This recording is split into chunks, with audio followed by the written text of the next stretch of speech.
finally get the form to get the check written to Robert in my name. I guess it's a huge problem. A lot of widows and widowers are getting checks written to their spouse's name because the spouse was working in disaster relief for COVID. And I've got it mostly filled out. I printed two just in case I made a boo-boo. And I have to have Robert's Social Security. And my Social Security card kept falling out of my wallet in the house. And I'm like, what the heck? Because I'm not even supposed to carry it around with me, but I do anyway. I carry my passport too because I'm like, oh, low battery will bite me. I got a charger in the car. I'm prepared for you now. And what the hell was I talking about? The form. So I got to get a Social Security card. It's in his wallet. I know exactly where that is too. Amongst all my junk. Take a big fucking vacuum cleaner and suck it all out. Industrial. So I got at least a month to find a place. My landlord, when he gets home, he's gonna do something with his son because they kept coming up to you after Robert died and they're like, "You're not leaving, are you, Jennifer?" And I'm like, "No. Why do you want me to?" And they're like, "No, we want you to stay because you pay your rent on time. You don't cause trouble and you're part of our family." It's sort of thing. But hey, if my brother or my son did that to me, this kid has been like a son to me. He's been pretty good, but lately he's off the rails. And I'm like, giving him the counselor that Sean went to when he got nabbed for pot when he was like 16. I'm like, big deal, pot, What were you? I was at a party, a house party when I was 14, and Tom and Ryan took me in Amesbury, and then we'd have house parties. Do people still do that, or they just sit around playing video games and looking at their phones all day? Do people actually look up and talk to each other? Maybe the stoners do on the corner or something out there vaping. I don't think that's very good for you. I don't think. Anyway, yeah, I go out smoking in the little hut at the other hotel. It's like a bus stop thing. It's all enclosed and everything. And which is a good idea because you keep it away from this hotel. It's like right outside the front door. I'm like, and they have a little space with chairs across the portico, but I ain't going over there in 7-degree weather. I'm sorry. And it's 5 degrees at my house. So I have to get my pants out of the car when I get brave enough because I have to bring him in to warm him up. And I have, let's look at Mr. Cardinal. I want to look at this government form. The state of Maine doesn't have any mechanism for detecting your spouse died, and they just send the disaster relief forms out according to the IRS return or whatever. And, whoops. I too could be a camera woman. Not really. I know people who are, but that's another story. I checked my Powerball, didn't win. And I checked my scratch ticket, I didn't win. I'm like, I stopped buying lottery tickets a while back because I was buying a lot, like twice a week, like just for the heck of it. I didn't need the money. And I was like, I'm just going to buy a lottery ticket. And then I was like, what the hell, Jennifer? Cut it out. Once in a while, I buy, once a week, a $1 and 2 scratch tickets, like a $3 and a $5. And that would be when I get home from doing the laundry, doing the groceries, and that would be my hobby. Because that's what we do in Maine. There's nothing to do in the winter when it's this cold. Come on. If you're out there skiing in this weather, more power to you, man. But I don't ski because I don't. I never learned, so I'm not. Anyway, I could buy a pair of snowshoes at the pawn shop for like $30 probably. So much woods around me. I'd have to find a place with trails. Like, there's one called Pineland Farms down by where we used to live in Freeport, sort of close by to there. I think it's in New Gloucester. You could do a cross-country ski. Robert used to do cross-country ski up in Orono because there was a trail system there. He's not with me, but Apparently he did. Rock climbing on the cliffs at Sand Beach. So that's why I have carbingers all over the house. He finally gave away or sold his rock climbing shoes after he couldn't do it with hip replacements. Oh God. He could not bend over to tie his shoes. So he always had something that he could slip on, or he tie it loosely like his Red Wing hiking boots. And I got those for $5, brand new, almost. And oh God, my side's hurting again. I gotta find my freaking aspirin. I know I have a package of it. I saw it in my purse of many things. I'm like, I'll get a smaller purse. It'll be fine, Jennifer. You won't put as much stuff in it, Jennifer. Oh, no. But if I have one smaller than this with all the pockets, then everything goes in like at once. And so I think I've got a system now. The pens are in one pocket. The wallet's in one pocket. The squares are in another pocket. Oh, God, I had like 5 puffs off a cigarette out there. And I'm like, all right, this would be a good day to quit smoking, Jennifer. Oh, my God, I lit one in the van. And I'm smoking in the van with the windows down, of course, to air it out. And then I look, and there's this little tiny no smoking symbol there. I'm like, am I going to have to pay a fine now to the U-Haul people if I don't mention it and I just don't leave a mess in there and spray the headliner with something neutral like Febreze?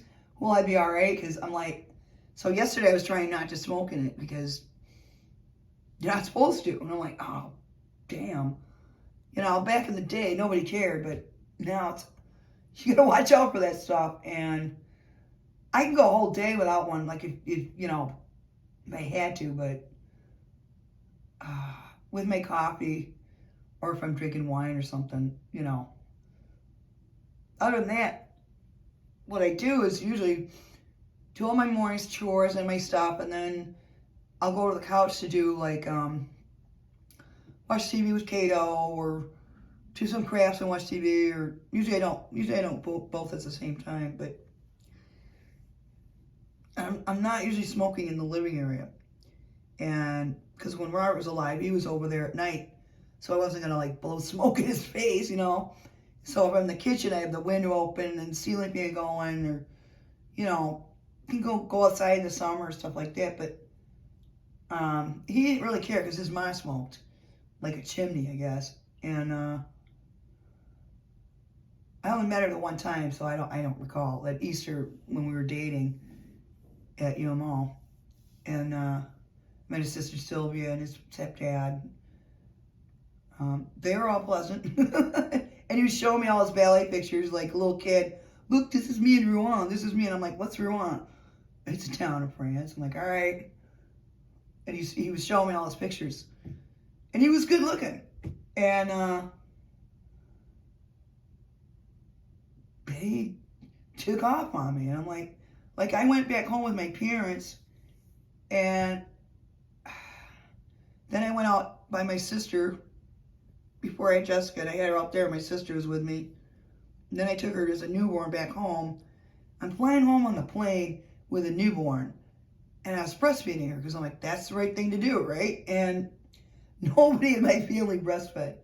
Because back then, a lot of people used the bottle, and so my grandmother had issues on one side, and my mother didn't want to have the same issues, and nobody knew enough about it. And the Nestle type people were like, formula is good for your baby. And I was raised on a bottle, and it didn't kill me, but there's antibodies and stuff in breast milk that's good for babies, obviously, or else we wouldn't have survived. And when Sean was born, I was like, I told Dean I'm staying at home with him at least the first year to help him with his brain development, and plus he's my baby. And I stayed with him 2 years till Dean was like, you got to go back to work. And I'm like, you want a stranger to raise our son? I'm going to the yard sale, buying your dress shirts for 50 cents, gave up my car till we finally got a used Chevy, beater Chevy Celebrity with the paint peeling, because that was the years that GM had a problem with their clear coat, and so it wasn't rusting, but the clear coat or something was peeling, so it looked like the car had a burning. It was gray. Yeah, and it ran. It was a runner, and we bought it from people. The lady had only driven it 3 miles to work every day. It was like $4,000 cash. I'm like, all right. But I was still pissed off because Dean's driving the bright red Intrepid, first year Intrepid, and my boss at the time was like, that ain't a good idea, Jennifer. And I'm like, why? And he goes, because they don't have all the bugs worked out. Well, that was the time when Dodge went through a period when their transmissions were going, right? Sure enough, after we split up, his trans went after like 3 years. He got it covered under the warranty, replaced. Went again, a second time, because they put the same plastic geared piece of crap trans in the car. And I'm like, Then he sold it to one of his girlfriends, and I'm thinking, who needs enemies when you get friends like that? What an idiot. I'm sorry, but that's just wrong. So when we went to, Robert and I, when he busted the trans on the Beetle, trying to back it out through 2 feet of snow, a Beetle, you see how low they are to the ground. And those cars were built to go in the snow and terrain originally. And I'm like, this is a modern one, you know, but still, I said, stop it. Stop trying to bolt the car through, you know, push it through 2 feet of snow. Wait for the plow. Because we had plowing at that place. And we should have shoveled around it. And he would not listen to me. And I was so ticked off. I was like, Robert, stop it. You're going to wreck the car. And he did. You know how much a trans is in a VW? Like $3,000, $5,000, I don't know. So it wouldn't go in reverse anymore. He broke the reverse, right, trying to shoot through the snow and back it up. It was to go to work or something. I was like, everybody's socked in with his 2 feet of snow or whatever it was. Maybe it was a foot and a half. I have no clue, but it was a lot to be trying to shove a car. If you had a pickup truck, sure, but oh man, he wrecked that car, and I was so mad because I liked that car. It blew oil a little bit, but just check the oil. Like Robert leaving it bone dry that one time. Like, if you ever do that again, I just said, that's it. I'm taking over the car. I'm checking the oil. I'm getting the oil change scheduled. I'm getting the tire stuff. Because he would say, I'm like, we need new tires because these are getting worn. No, we don't. And I'm like, shut up and sit down, buddy. Mama is taking over the car business because you have wrecked 3 or more cars by just letting the oil run out. And your friends have told me, oh yeah, I had to go up to Bangor to pick up Robert because he blew the engine in his old Mustang or whatever it was. And I'm like, no, you're going to listen to me. You sit down or I'm not giving you any more chocolate. Or something like that. He was like, all right, whatever. He just liked to say no. He was like a 2-year-old. I'm like, dude, we need new tires. And then one year I'm like, studded tires on the Suzuki. And he's like, I don't know. I'm like, just trust me. We'll put the other ones back on in the spring, in April. So we did.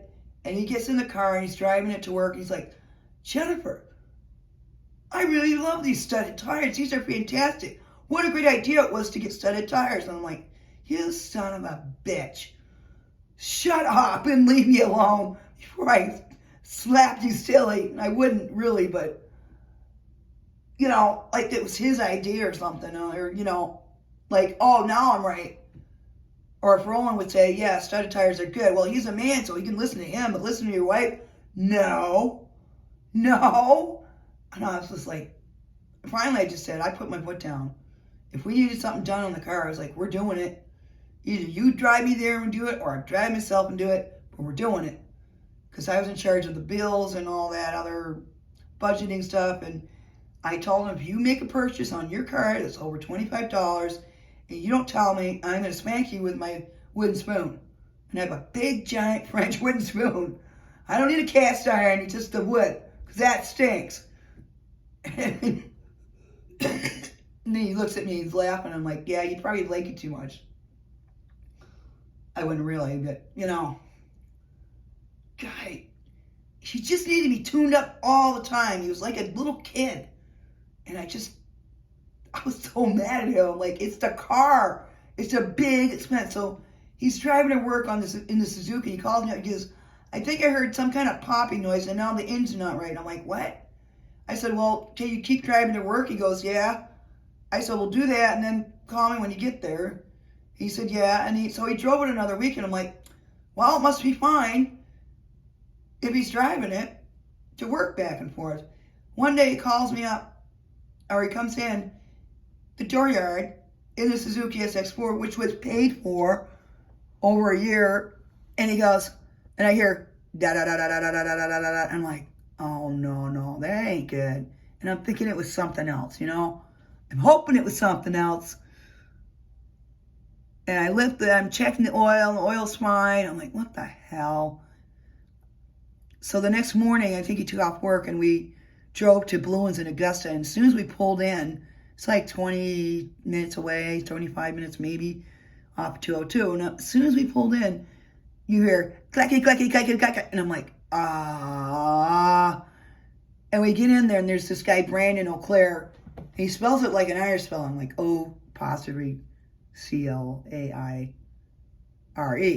But he's really French because they changed it from Eau Claire, like EAU Claire. Because a lot of them did, because there was a Ku Klux Klan here. The French were seen as dirty. And because there's a lot of English descent people here. You know, a couple of wars, a little bad blood there. And Brandon's there. He's a tall fella. He's a Mainer. I haven't seen him there lately when I've been for service, but he goes, well, Jennifer, sounds like your pistons are flapping. And I'm like, oh, no, man, don't tell me that. He's like, yeah. So they gave us $3,000 on the trade-in on this car. It was worth probably $9,000 without the head gasket blown. And it was my fault. I should have got the car and tooled around in it after he got home and checked it out myself. And I was like, he didn't say anything was wrong with it. Because I thought, you know, something's wrong with it. Lack of power in a car. You're driving on the highway for 5 days like that. And then finally, something, that was it, you know. We could have replaced a head gasket on it and still kept that car, but it was a stick shift. And I didn't want to stick anyway with him. I could not ride with him and doing a stick shift. Going up the hills, up and down to Winthrop, there's a few hills. So he's going up the hill in 5th gear, and I'm looking at him. And I'm standing, I'm like, Robert, what? Put it in 3rd gear, man. Oh, no, I'm all, you know, it's all right. And I'm like, no, it is not all right. You're driving me up a wall. I'm like ready to pull my hair out and jump out of the car and be like, no, I can't deal with this man anymore in his driving ways. And I go into the doctor one time in Oakland, and I started stress crying about his driving. And I'm like, I get anxiety in the car. It's not because I'm in the car. It's because I'm in the car with him driving. And she looks at him, not me, because he was in there with me to be supportive, because we would go in with each other to help each other out, remember things or whatever. She goes, maybe it's time for a mental wellness health checkup at him. Yeah. And I looked at her and I'm like, I guess so, sure. Because I had anxiety, but you know what? It is anxiety producing to ride with someone who can't fucking drive. And Sean went to me one time, he goes, Mama, what's wrong with Robert? I'm like, what do you mean? He goes, why does he drive like that? And I'm like, that's just Robert. He was in France as a ballet dancer. Nobody taught him to drive. He taught himself, and he made up his own rules. Don't need to use a turn signal. Got yelled at by a statey for that. Don't need to check the oil. It's just a car.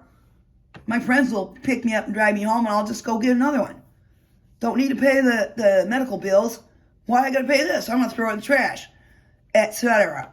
And my sister would call me and be like, do you have a job yet? I'm like, taking care of Robert is 100% full-time job, lady. Plus, I raised his kid for 25 years, and he doesn't want me to work. She couldn't wrap her head around that. I'm like, you know what? None of your business. Stop asking me that. And I didn't say that like that, but she don't talk to me much anymore, because I told her to stop bitching about my dead father. And she kept going on. I said, stop, that's enough. Well, I'm not talking to you. I can't take your screaming. I'm like, good.